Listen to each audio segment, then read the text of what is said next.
Hello YouTube, welcome to a new YouTube video from Insidicast, where we're just going to have a very quick chat and sort of reaction slash review of the new Texas Chainsaw Massacre trailer that came out yesterday on the 31st of January. So my first sort of initial impressions of this is it looks pretty good. So I think kind of aesthetically it looks a little bit similar to a lot of kind of recent things that have come out, sort of summer of 84, Stranger Things, that kind of vibe, right? Sort of like young teenagers, kind of like Ghostbusters Afterlife as well, that kind of thing. Which is probably just some kind of Hollywood renaissance with child actors, and they finally have faith in child actors again to start casting them as lead roles and, having them in the spotlight. Not that they are necessarily children, but like young actors. I think there was quite a while where Hollywood was a little bit afraid of doing that type of stuff. Obviously, in this, we have the duo that worked on Don't Breathe and Evil Dead, Fede and Rodo. Fede has really impressed me with a lot of stuff recently.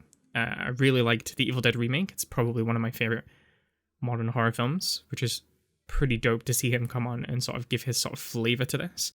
Maybe he just becomes the kind of go-to person for remakes these days. You never know. I think a lot of people were kind of nervous about the fact of him taking over, especially with the product ending up on Netflix as opposed to any kind of like cinema or major release. Let me tell you one thing. I think he's a very competent person to do this, and I think Rodo is a very competent writer to do this as well. But I think the most important thing to remember is we don't sleep on Netflix, okay? A lot of films go straight to Netflix for a reason, and that's because it's still a place where films can be extremely successful and accessible. And we have to remember that across the world, even with a pandemic that is still going on, obviously, and in many aspects worse in some countries more than others, watching things at home is an extremely accessible way for a film company to make profits on creating a film. Because the chances of getting people into a cinema, especially to see a remake, is probably very, very slim. Especially because Texas Chainsaw Massacre wasn't necessarily like a hugely successful franchise. I think the first film obviously is an all-time classic, but many of the sequels after that, not so much.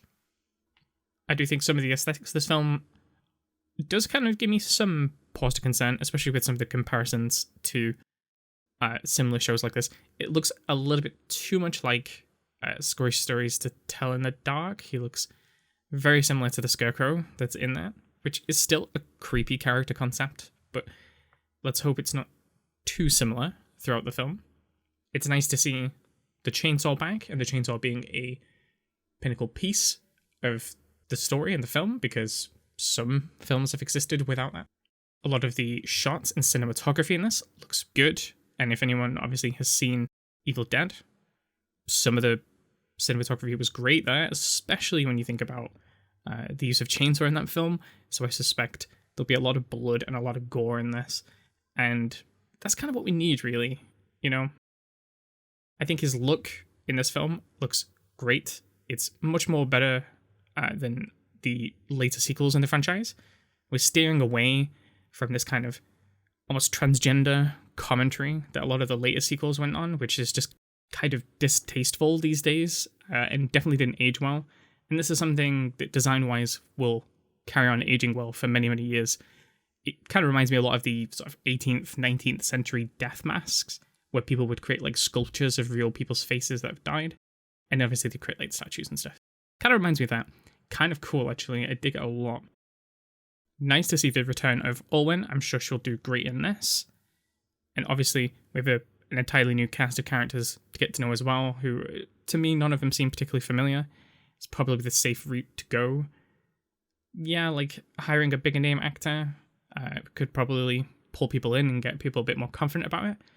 But also, I think sometimes in films that are kind of unsure like this, you really want to immerse people, and the best way to immerse people is by not casting major Hollywood actors to be in it, essentially. Obviously, we'll have to wait for the film, potentially maybe another trailer before then, I would imagine. But if not, that's fine. I'm happy to wait for the film to see some of the more story beats of what's going on. It seems kind of bizarre that we've got an entirely empty town when new people move in and no one's ever heard of this place. But it can be a very interesting concept, and I totally expect that we'll be able to see what Leatherface has been getting up to, as this seems to be a direct, almost sequel from the very first film, where we can see what Leatherface has been up to, where he's been in, and obviously where Alwyn's character, Sally, has been as well.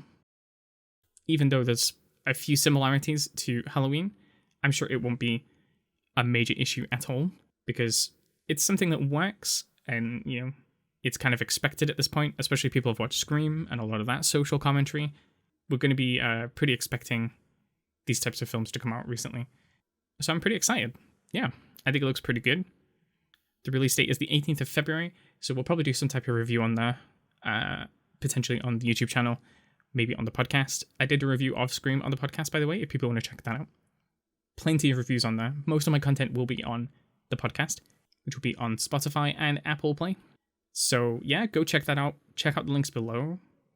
You can follow me on Instagram, Twitter, and of course links to the actual podcast to go check that out. Please give me a follow. Just uploaded an episode today, which is on Vacancy, which is released in 2007. Pretty cool film. There's also a poll on that episode as well if you listen on Spotify, where you can give your rating out of 5 alongside me. So please check that out. Do get involved, because I'd like to know what other people think as well. Leave down in the comments what you think of the trailer and what you expect this film to be about, and any kind of speculations that we might have. But yeah, thank you all for checking this pretty short video out. I will see you all in the next one.